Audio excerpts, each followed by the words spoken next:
Dans les 2 dernières semaines, on a réussi à faire le terrassement. On regarde ça.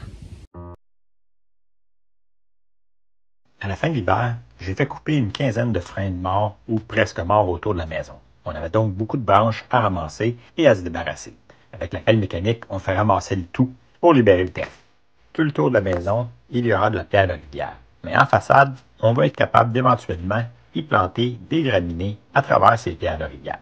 Donc, avant de commencer à mettre de la pierre de rivière, on prépare un bon fond de terre. On enlève un bon 6 à 8 pouces de matériel pour le remplacer par de la bonne terre. Ensuite, avec un 2x4 de 12 pieds, pour créer une dénivellation, on ajoute de la terre du côté où il y aura du gazon. Pour la portion devant la maison, on mettra un bon 30 pouces de pierre de rivière de large.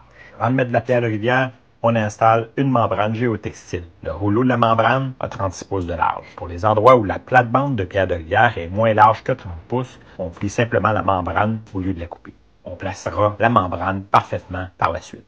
Maintenant que la membrane est installée, on peut y installer la pierre de rivière. Pour faciliter le dépôt de la pierre, avec la pelle mécanique, on utilise un panneau de contreplaqué pour contrôler la descente des pierres. On a commandé de la pierre de rivière de 2 à 4 pouces. Mais des fois, il y en a des plus grosses. Généralement, on a mis entre 4 et 6 pouces d'épais de pierre de rivière. Cependant, en fonction du relief du terrain, à certains endroits, on en a mis un peu plus, surtout là où le terrain est plus escarpé. En arrière de la maison, on a un petit bout de terrain très escarpé. Pour maintenir la terre et couper un peu la pente, on utilise de grosses roches. Avec la pelle mécanique et une chaîne, avec François, on positionne les roches de manière à adapter la pente du terrain au profil du revêtement de la maison. La terre qu'on retrouve tout le tour de la maison a de nombreuses roches intégrées à la terre, en partie parce qu'on a dynamité le terrain avant d'excaver pour implanter la maison. En plaçant le niveau du terrain, on retire les roches qu'on retrouve en surface. On va créer un petit chemin pour se rendre aux marches de la terrasse un peu plus loin. À droite de ce chemin, on a creusé une petite rigole d'à peu près 12 pouces de profond, dans laquelle on place toutes les roches qu'on a récupérées. Cette rigole aidera à ce que, lors de fortes pluies, le matériel utilisé pour le petit chemin ne se lave pas. Pour couvrir cette rigole, on utilise des pierres de rivière, comme on a mis tout le tour de la maison.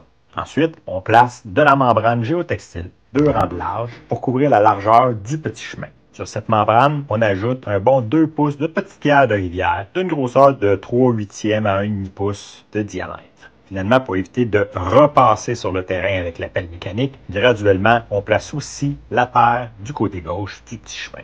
Finalement, avec François, graduellement, on place la pierre et la terre au râteau. En façade, un peu comme en arrière de la maison, on place la hauteur du terrain. En manipulant la terre, on sort encore de nombreuses roches. On réutilise ces roches pour remonter légèrement le mur de roche qui ceinture le terrain. Comme on veut une petite pente douce qui éloigne l'eau de la maison, avec le niveau laser, je valide que la pente est bel et bien correcte. Tout près de la maison, un peu en retrait, on a une petite clairière où on veut éventuellement mettre un petit coin de feu. En plaçant le terrain tout autour de la maison, on a récupéré un peu de matériel. On va utiliser cette zone du terrain pour disposer de ce matériel. Aussi, on veut que le terrain soit un petit peu plus bas, environ 24 pouces plus bas. En réduisant la hauteur, on se trouve aussi à élargir un peu ce petit plateau. Ça sera parfait pour y installer un petit feu de camp.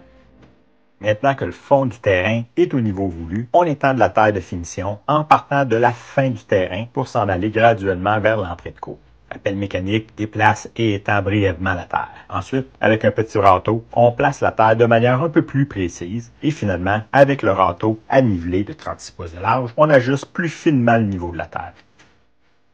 L'entrée de cour a une légère pente vers la plate-bande de terre qu'on vient de créer. Pour éviter que l'eau, lors de pluies abondantes, vienne laver la terre de la plate-bande, on a fait une petite rigole dans laquelle on installe un drain perforé recouvert d'une membrane géotextile. On recouvre ensuite ce drain de pierre 3/4 mètres afin que l'eau puisse atteindre le drain.